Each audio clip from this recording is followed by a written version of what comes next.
आज की सुबह आप किसी से मिलने से पहले प्रभु से मिलो।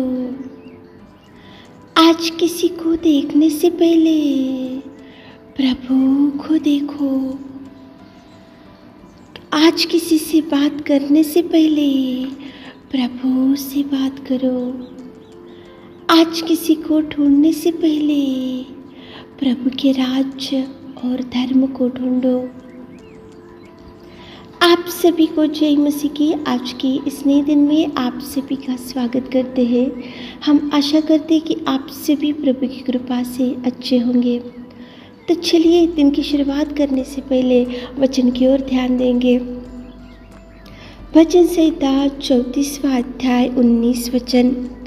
धर्मी पर बहुत सी विपत्तियां पड़ती तो है, परंतु यहोवा उसको उन सब से मुक्त करता है। मेरे प्रियो, आज की सुबह के समय में प्रेमी पिता परमेश्वर आपसे कितना सुंदर बात कर रहा है। देखो, धर्मी पर बहुत सी विपत्तियां पड़ती तो है, समस्याएं आते हैं, दुख होता है। देखो, विपत्तियों में से गुजरना पड़ता है, मुसीबतों का सामना करना पड़ता है, दुख भुगतना पड़ता है। देखो, अनेक प्रकार की निंदाओं का सामना करना पड़ता है और अनेक प्रकार की बातों से लोग घायल करते हैं। तो ये सबों में से परमेश्वर पिता आपको छुड़ाएगा, आपको मुक्त करेगा, आपको बचाएगा, आपको सुरक्षित रखेगा। मेरे प्रियो, धर्मी पर विपत्तियां जरूर आती है, लेकिन धर्मी के ऊपर प्रभु की दृष्टि युगानुयुग बनी रहती है। कभी भी वो आपको नहीं छोड़ेगा। मेरे प्रियो, देखो, अय्यूब था बाइबल में, सब कुछ वो खो चुका था। वो तो धर्मी था, वो तो खरा था, वो तो प्रभु से डरने वाला था, प्रभु से लगाव रखने वाला था, प्रभु से भयभीत होने वाला था। लेकिन देखो, उसके जीवन में मेरे प्रियो कितने विपत्तियों का सामना उसने किया।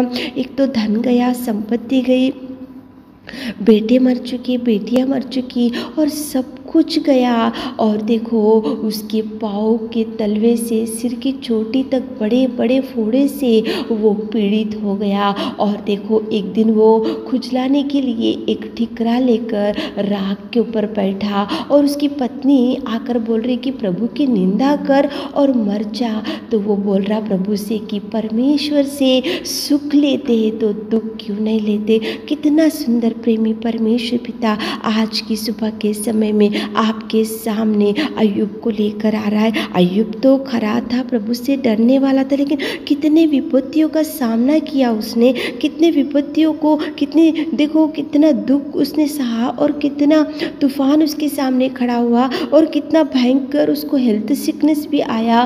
उसको पाँव के तलवे से लेकर सिर की चोटी तक बड़े बड़े फोड़े से पीड़ित था। लेकिन परमेश्वर पिता की कृपा, परमेश्वर पिता की दया, परमेश्वर पिता का हाथ, परमेश्वर पिता की देखो दृष्टि अय्यूब के ऊपर था। इसलिए देखो, धर्मी पर बहुत सी विपत्तियां तो पड़ती है, परंतु यहोवा उन सब से मुक्ति किया। अय्यूब को प्रभु ने 2 गुना आशीषों से भर दिया। मेरे प्रियो, 2 गुना संपत्ति से भर दिया, 2 गुना संतान से भर दिया, 2 गुना आशीषों से भर दिया, 2 गुना खुशियों से भर दिया। जो खो चुका उससे 2 गुना आशीष अय्यूब को मिला। क्योंकि वचन में लिखा है ना, देखो, धर्मी पर बहुत सी विपत्तियां तो पड़ती है, परंतु यहोवा उन सब से मुक्ति करेगा। मेरे प्रियो, आज आपके सामने भी एक तूफान के बाद एक तूफान, एक समस्या के बाद एक समस्या, एक बीमारी के बाद एक बीमारी, एक तूफान के बाद एक तूफान, एक मुसीबत के बाद एक मुसीबत, एक कोर्ट केस के बाद और एक कोर्ट केस, एक झगड़े के बाद और एक कुछ झगड़े, अनेक प्रकार की विपत्तियों में से आज आप गुजरते जा रहे। तो सुनो मेरे प्रियो, आप प्रभु से डरने वाले हैं तो प्रभु से लगाव रखने वाले हैं तो आप धर्मी हैं, तो आप खरे हैं, तो आप प्रभु से लगाव रखने वाले हैं, तो प्रभु के उपदेश के अनुसार चलने वाले हैं, तो प्रभु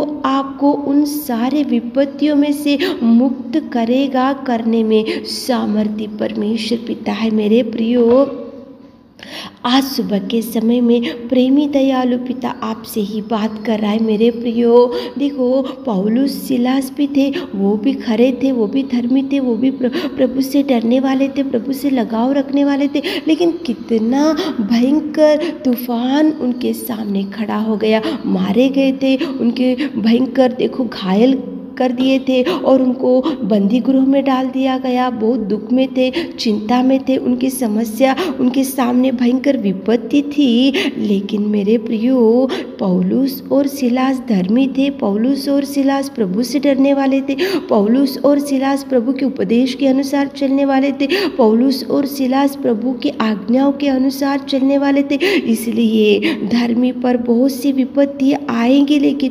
परमेश्वर उन सब से मुक्त करेगा। इसलिए परमेश्वर पिता ने बंदी गृह में जब पौलुस और सिलास थे तो वहाँ पे देखो बड़ा भूकंप हो गया, वहाँ पे नींव हिल गई और भूकंप में से उनको प्रभु ने बंदी गृह में से छुड़ाया मेरे प्रियो, मुक्त किया मेरे प्रियो। प्रभु कभी आपका हाथ नहीं छोड़ेगा, प्रभु आपको संभाल कर रखेगा, प्रभु आपको सुरक्षित रखेगा। प्रभु आपके सामने जो भी विपत्तियाँ होंगी तो एक एक विपत्ति में से प्रभु छुड़ाते ही रहेगा, बचाते ही रहेगा, संभालते ही रहेगा, आपको प्रभु देखभाल करते ही रहेगा। लेकिन आप धर्मी बनना चाहिए, आप धर्मी है तो ही प्रभु आपको सुरक्षित रखेगा। धर्मी पर बहुत सी विपत्तियाँ पड़ती है तो भी यहोवा उन सब से मुक्त करता है मेरे प्रियो। आप चिंता मत करो, आप डरो मत, प्रभु से लगाव रखते हुए, प्रभु से प्रार्थना करते हुए, प्रभु के उपदेश के अनुसार चलते हुए,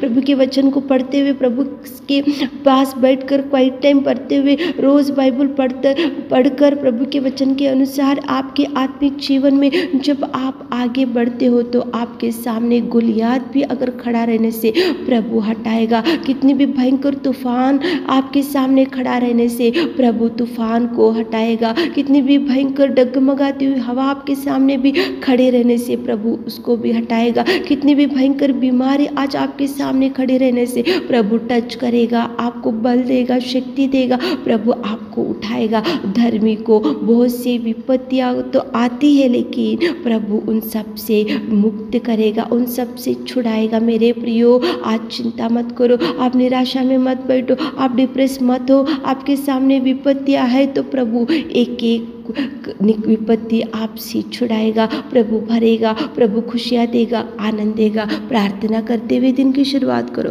प्रभु से अगुवाई लेते हुए दिन की शुरुआत करो, प्रभु से मदद मांगते हुए दिन की शुरुआत करो, प्रभु से गाइडेंस लेते हुए दिन की शुरुआत करो और प्रभु की ओर देखते हुए उसकी वचन के अनुसार आप चलते हुए दिन की शुरुआत करो। कितनी भी तूफान क्यों ना हो मेरे प्रियो, प्रभु छुड़ाएगा, प्रभु हाथ थामेगा, प्रभु आंसुओं को पोंछेगा, प्रभु धैर्य देगा, प्रभु मदद करेगा, प्रभु संभाल कर रखेगा। प्रार्थना करते हुए आज दिन की शुरुआत करो ताकि प्रभु आपको भरपूरी दे सके। आमीन। है मेरे खुदावंत प्रेमी परमेश्वर पिता, आज की सुबह के समय में आपकी उपस्थिति में आकर हम प्रार्थना करते पिता, धर्मी पर बहुत सी विपत्तियां तो पड़ती है लेकिन यहोवा आप उनसे मुक्त करने वाले। कितना सुंदर आपने बात किया पिता। हमारे प्रिय भाई बहनों के जीवन में आप पिता परमेश्वर हर एक विपत्ति से छुड़ाइए, हर एक मुसीबत से छुड़ाइए। आज दिन भर के सारे आशीषों से भर दीजिए। छोटी सी प्रार्थना आपके मीठे और मधुर नाम से मांगते खुदा, आमीन।